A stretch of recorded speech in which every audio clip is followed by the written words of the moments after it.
Laura Kelly at Copley Plaza, and this is POCCA TV out of LCTV. Transparency in food and spray labeling, increasing awareness of the supply chain and solidarity with farm workers worldwide.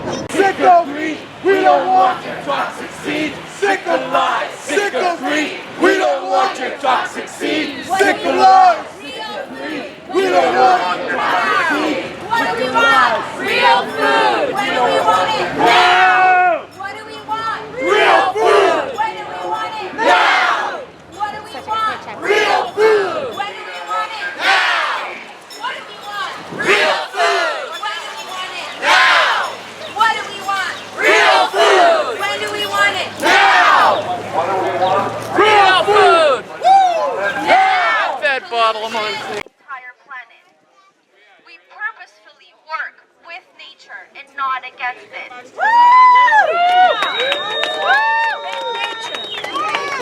That's what it should be about. Given the climate crisis, we work also to be ecologically sensitive when growing our food. And then laws. We demand laws that prioritize knowledge, access, farmers, and workers. Laws must not patent seed. These laws build systemic injustice. Genetic engineering is a means by which corporate interests secure quote-unquote intellectual property rights over. All right, let's do. Say no to GMO. Monsanto has got to go. Say no to GMO. Monsanto has got to go. Monsanto has got to go. Say no to GMO. Monsanto has got to go. Monsanto has got to go. Monsanto has got to go. Monsanto has got to go. Label GMOs! People have the right to know. Make them label GMOs! People have the right to know. Make them label GMOs! People have the right to know! Make them label GMOs! Join us in Copley Square. Join us in Copley Square. 2, 4, 6, 8. Label what goes on our plate. 2, 4, 6, 8. Label what goes on our plate. We don't want them on our plate. We don't want them on our plate.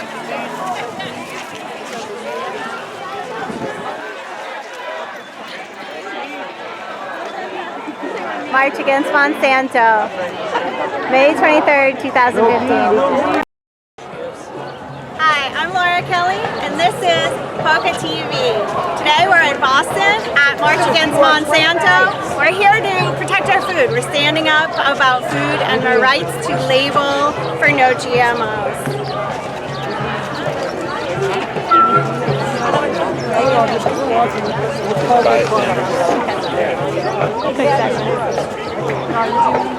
GMO!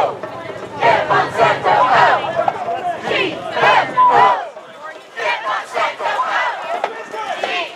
GMO! Get Monsanto out! GMO! Get Monsanto out! GMO! Get Monsanto out! GMO! Get Monsanto out! GMO!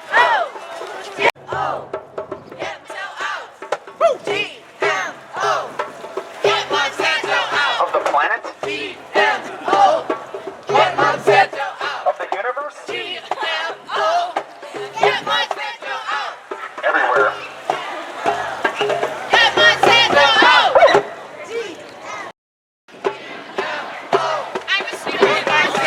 Of zucchini! Of our squash! Of our coffee!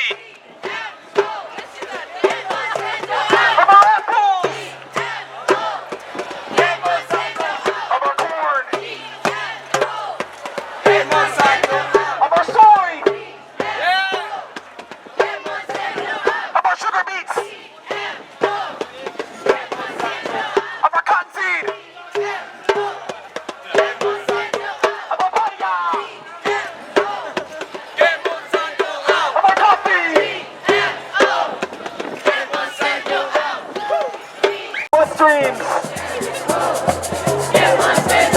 About breast milk. About rainwater. About food. About government.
A simple label. All we want is a simple label. All we want is a simple label. All we want is a simple label. All we want is a simple label. All we want is a simple label.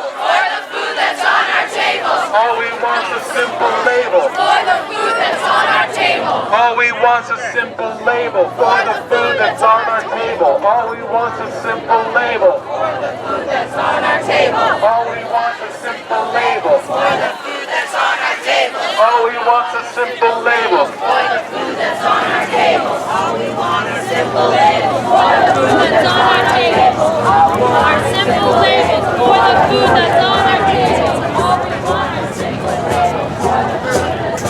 That would be a bus to the green or orange.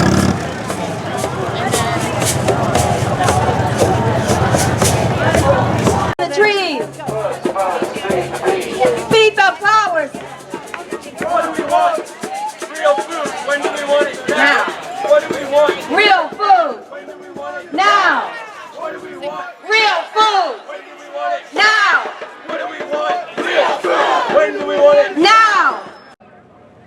He's a local organic farmer, activist, and biologist. He's got a lot to say. He's got a lot of history with glyphosate and Monsanto, and we'd like to bring him up right now for some words. Mr. Ed Stockman.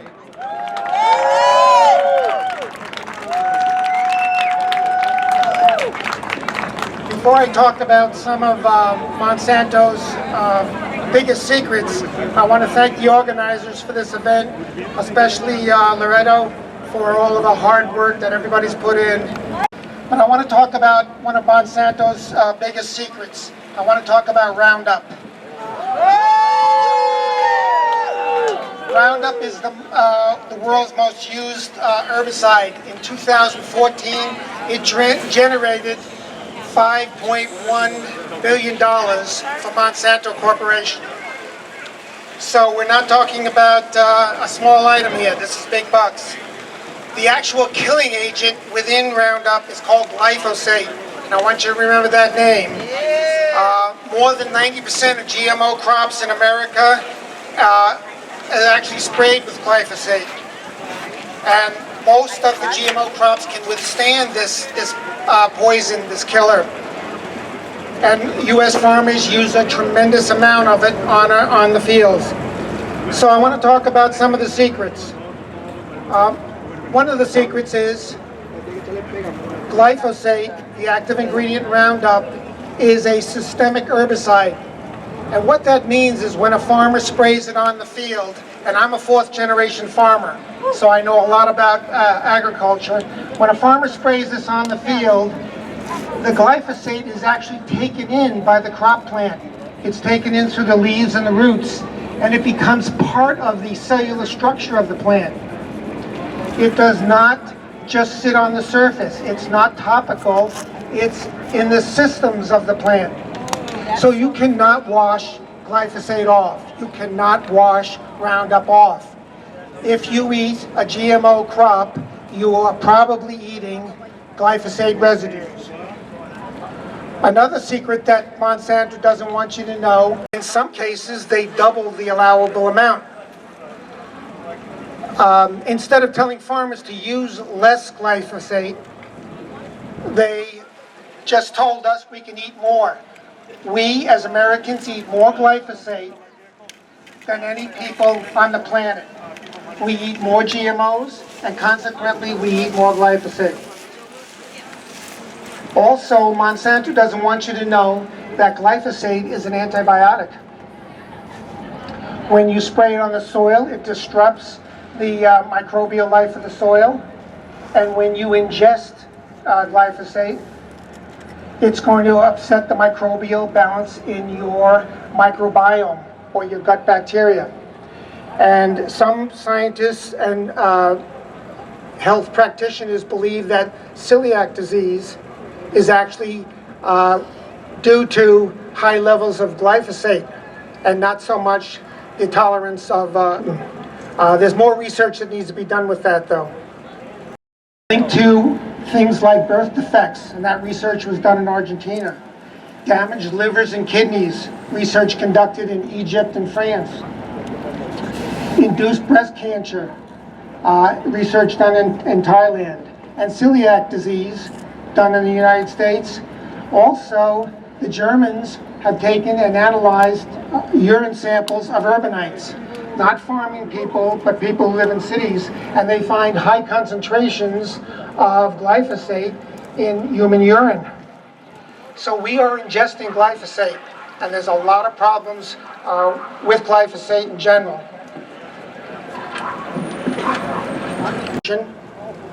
Actually declared glyphosate a probable carcinogen in humans. And this is new information that really upset Monsanto and the biotech industry. But this is now, glyphosate, the active ingredient in Roundup, is a probable human carcinogen.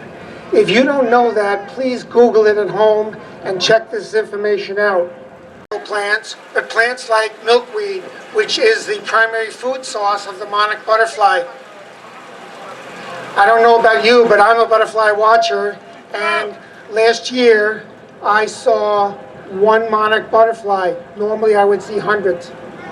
The year before that, in 2013, I saw 2 monarch butterflies. These are indicators. This is the canary in the cage.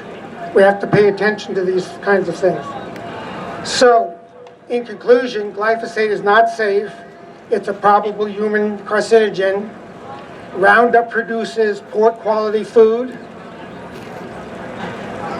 Glyphosate cannot be washed off. It's in the plant, not on the plant. So please don't think you can just wash these chemicals off. And glyphosate needs to be banned from the marketplace. We can no longer have glyphosate on and in our food. Now what can you do about this? One thing you need to do is educate yourself and others. Talk to your friends, your neighbors, your loved ones, your relatives.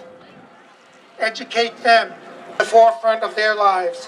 One thing you need to do is... Thank you. Last year was holding it up, so we took pictures, and that's how we started talking to Laura. Laura's from Cape Cod. She has her awesome sign again. She's been running an organic landscaping business for 25 years. She's an organic grower. She's a protector of Cape Cod land and water. And again, we just met her because she came to this and participated. So maybe you're going to be up here next year. So ladies and gentlemen, without further ado, please welcome, nice round of applause for Laura Kelly. Hello,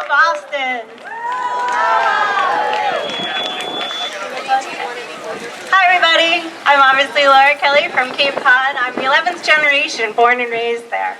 Wow. And I'm doing all I can to protect our drinking water. So I've created an organization called POCCA. Drinking water, right? I mean, glyphosate is in drinking water now. Come on. So I created an organization called POCCA, Protect Our Cape Cod Aquifer, and it's been a couple years, and I'm changing local laws. It is possible. It's all about persistence. I just continue to not give up. It's been years. I started about 5 years ago working with the selectmen. There are 15 towns on Cape Cod, and they know me by name now. So I have a few asks of them, and one is that our local utility called N-Star, now it's called Eversource, wants to spray herbicides, 5 different types of herbicides along 150 miles of power lines on Cape Cod, above an aquifer. That's insane.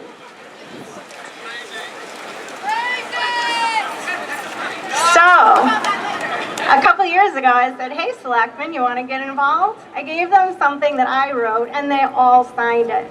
This year, actually February, March, April, I went back to the selectmen and said, hey, this is still happening. Can you guys write your own documents stating why you don't want glyphosate, imazapyr, trichlopyr, glyphosate spread on Cape Cod's power lines? I'll tell you what, all 15 towns got involved. Such a proud moment for me to send it to our state senator, who then sent it to MDAR, the Massachusetts Department of Agricultural Resources. That was it for me. I lay down and cried. This is doable. Last December, I also went back to the 15 towns of Cape Cod and said, hey, let's lessen the amount of nitrogen and phosphorus above our aquifer. As you can tell, it's our fresh and salt waters. I got 8 towns to sign that they would change regulations to lessen the amount of fertilizer in their towns. This is doable. You write a little piece of paper, you get on the agenda, you follow up in 2 weeks, and hey, you follow up again in 2 weeks, and again in 2 weeks, until they call you back and say, you're on the agenda. We don't want these things in our towns. You start small. Of course, this is going and spreading around the world.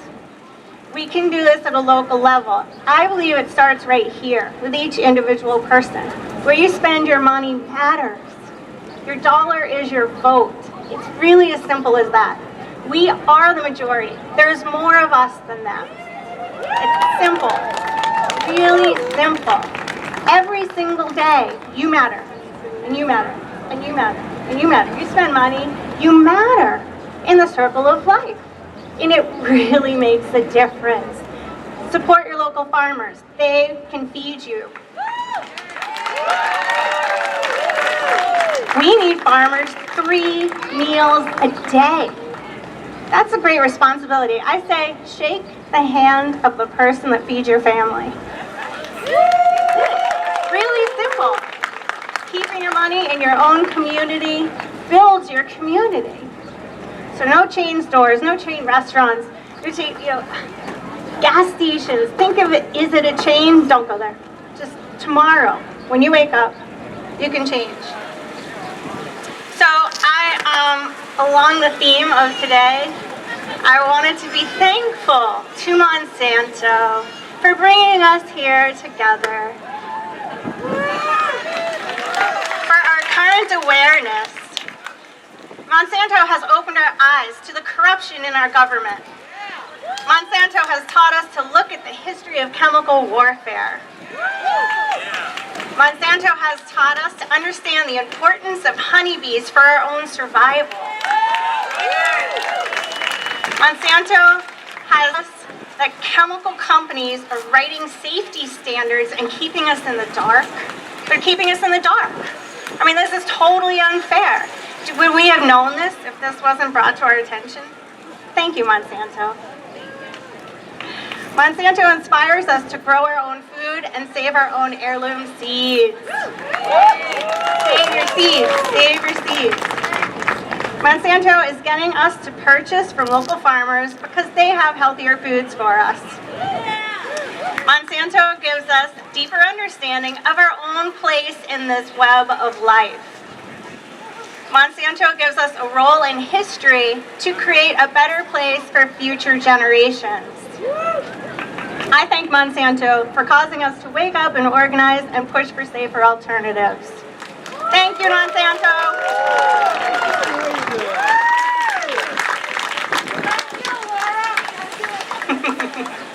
Hi, Elaine. So congratulations to Bermuda and the Netherlands. Last week they banned glyphosate. Now we know where to go. Monsanto knew 35 years ago that its glyphosate-soaked food causes cancer. Roundup is now in the rain, our drinking water, and mother's milk. Remember, synthetic pesticides aren't on your food, they're in your food. Thanks, Ed, for describing that. It is up to us to pressure the FDA and take action to get this poison off our shelves, or we'll all have to suffer the consequences. Last time I checked, the Earth was a closed system, right? And history is repeating itself with chemical warfare harming all living creatures on Earth over and over again. Guess what happened on Tuesday, May 19th at the White House? They announced the national strategy to promote pollinator health. I'll believe it when I see it. But anyway, it says that they're going to restore colony health in sustainable levels in 2025. What about now? That's 10 years from now. Right? Honestly. They're going to increase the monarch butterfly populations by 2020. What about now? They're going to restore and enhance 7 million acres of land. When? When? So we'll stay tuned on that big announcement. Honeybees keep our food alive. I'm a beekeeper. So I used to get... My little story is I'm an organic horticulturist on the Cape for 25 years. And I used to always get stung working with no big deal. It was the late 90s, I wasn't getting stung at all. I'd go a whole year and I wouldn't get stung. And I was like, what is happening? So I said, Mom, come on, let's go to a mother-daughter's thing. And we went to bee school together. We learned how to build our own hives, and we learned all of everything, the life cycle of honeybees. So that was the year 2000, and I'm an organic beekeeper on Cape Cod, successful. They're like my little fuzzy little babies. Well, unfortunately I've got stung so much I'm allergic to the boogers now, but we still need them in our circle of life. They keep our food alive. They're the most aggressive pollinators on Earth. Without honeybees, they say that the humans will only have 5 years to live. So technically honeybees are not in our food chain, but they are directly connected to everything that is in our food chain. So they say 1/3 of every bite that you eat is thanks to a honeybee. We've got to figure out how to keep our bees alive. Seeds. My answer for us, I call us the little people. Little people, like, buy seeds. Anything that flowers, let anything flower. Let it just go and flower. What's the big deal? You're done with your kale, let it flower. It's so beautiful. You will feed the pollinators and you will help them.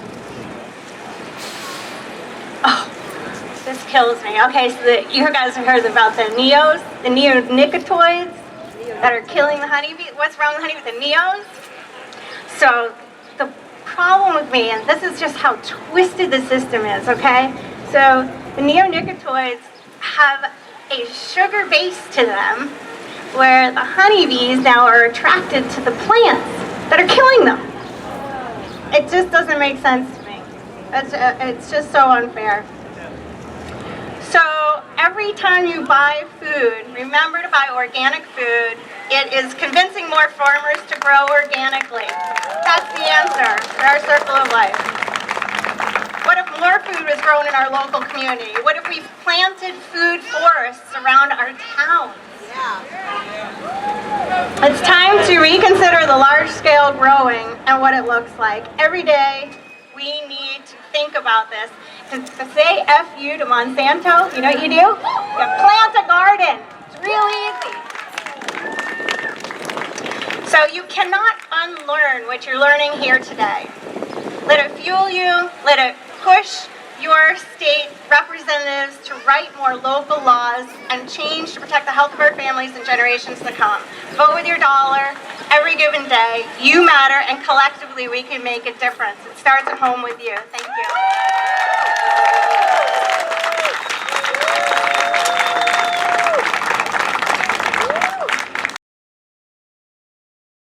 Speak on her behalf. She's at an autistic conference. Pleasure to work for her. And I could name quite a few that we're working toward, and we're here, we're rallying for food justice, but what does that mean? What is our vision that we are putting out into the world? The reality is that Monsanto has been controlling the story about how we live, what the possibilities are, how we relate to each other and the planet, and they are doing everything they can to hold on to that story, even though it is dwindling and we're seeing it for the lies that they are, right? And one way that they've been doing that, they try to convince us that we need the genetically engineered seeds to feed the world. Do we need their GMO seeds to feed the world? I don't know. They keep saying that. I'm starting to believe them. They just keep saying it over and over again. No, but I know, because the people that I've seen, the people that I've talked to, I've seen so many wonderful projects, people making it happen, growing drought-tolerant crops, increasing productivity. They don't need to be watering every day because they have vibrant soil, the microorganisms, the mulch, the polycultures, the intercropping, the agroecology, the permaculture. We have no shortage of solutions. But as long as these transnational corporations keep controlling the conversation through their media echo chambers, they're going to keep saying it over and over again. But while they have the millions to populate the airwaves, we have the millions of people that are out here that you all touch and around the world that are spreading the truth. So let's hear it. So one way that Monsanto and the big chemical companies like Dow, Syngenta, Bayer, BASF, the companies that brought us such things as DDT, Agent Orange, and PCBs and said nothing to worry about there. They're now spending record millions of dollars to keep us in the dark about what we're eating, whether or not we're eating genetically engineered crops, the majority of which are engineered to withstand increasing applications of herbicides or to produce their own pesticides in every bite, in every cell. It cannot be washed off. What do you say about that? They say people are too stupid. They don't know what a GMO is. They're only going to be scared. We can't give them that information. Let's just put it in the food. And that has been the story since the mid-90s, a 1992 policy statement from the FDA written by former Monsanto executive Michael Taylor, now in charge of the FDA. A 1992 policy statement announced by then Vice President Dan Quayle. Who remembers Dan Quayle? I'll be honest, I had to YouTube him, but I remembered that potatoes, right, he misspelled potatoes. Anyways, he introduced at an industry event that they were going to issue a deregulatory effort that would pave the way for the future of biotechnology. The FDA unilaterally declared, without any scientific backing, that GMOs are substantially equivalent to non-GMOs, and therefore they do not require any additional safety testing or labeling. That is a fact. Look it up. So now the Food and Drug Administration simply invites these companies to submit a voluntary letter saying that they didn't find anything wrong with the safety of that food. That is the extent of the regulatory process of genetic foods. Now, according to internal memos released as a result of a lawsuit, the FDA scientists had expressed strong concerns about the unintentional introduction of allergens and toxins and other unintended consequences of genetic engineering, and they said, at the very least, we should label these foods and track them so that we can see if there's an impact on public health and so people can make an informed choice. This was the FDA's own scientists. But you know what happened to those memos? Of course, they were whitewashed by Michael Taylor, former vice president of Monsanto, and other Monsanto executives that are controlling and working through revolving doors in our federal government to, again, pave the way for biotechnology such that the broad majority of GMO of acreage in the U.S. is now genetically engineered. So what are we going to do about it? Fortunately, over the last couple years, there has been an upswelling of support for transparency in food labeling so that while the science is still out and we need more research, and we do have concerning evidence of, of harm being caused by these, nothing conclusive, but while there is cause for concern and there is a need for further research, people have a right to opt out and to avoid purchasing these foods and to avoid supporting these questionable business practices. I feel that everyone has a right to know, whether you're shopping at a Whole Foods, you're shopping at the local corner store, you should be able to pick something up and tell if it's genetically engineered if you want to feed that to your family, right? So these laws haven't gone into effect yet. 1st, 2016, the injunction was denied. The lawsuit continues, but they're going to have to be, they're going to get charged $1,000 a day per item if they don't label their GMOs. And so we're trying to do that here in Massachusetts and Rhode Island as well. Both states have a majority of support in their legislatures for bills that have been introduced. Here in Massachusetts, we have 200 legislators, 160 reps and 40 senators. 154 of them have co-sponsored the GMO labeling bill. Let's hear it. I want to say thank you. I know so many people here have called, have written, have emailed, have come to our lobby days, have coming up in a few weeks. We have some folks passing petitions around here. Please get your email down and we'll get you updated. And I want to announce that next week, starting on Tuesday, because of course we're going to observe the holiday, starting on Tuesday we're having a week of action to reach a critical mass of support for GMO labeling, because even though, get this, even though we have a majority of support in the legislature, a small number of people actually decide what gets brought up to vote. So even if it has a majority of support, it doesn't mean it's going to get voted on. For me and you, and I think to myself, what a wonderful world. We lay waste with a voracious taste for blood in our mouths, wondering how we ended up wandering under these clouds, blundering plow through any non-compliant obstacles to progress. We think God made us in His image, so yeah, just try to stop us. Just try to stop us. Take it again? 1 second. We lay waste with a voracious taste for blood in our mouth, wondering how we ended up wandering under these clouds, blundering plow through any non-compliant obstacles to progress. God made us in His image, so yeah, just try to stop us. We think a boot on their neck is the only way. Shoot. Forget. Laura Kelly here at the Copley Plaza in Boston. Today was such a long day. It was full of so much bounty, hundreds of people, and lots of knowledge going on about March Against Monsanto. Today was a worldwide march, and there was so much education. I believe it was over 400 cities where around the world this was also going on. This is to protect our food, all for our food sources, talking about Roundup, glyphosate, the active ingredient, what's going on with our food sources, talking about saving the bees, and lots of interconnecting going on with new people, meeting new people, talking about the same things. It's been a beautiful day here. Next year it'll be happening again, March Against Monsanto, at the end of May on Labor Day weekend. Maybe we'll see you there. Laura Kelly, POCCA.org. Today at the, actually I already said that. Hold on, one more time. Laura Kelly at Copley Plaza, and this is POCCA TV out of LCTV.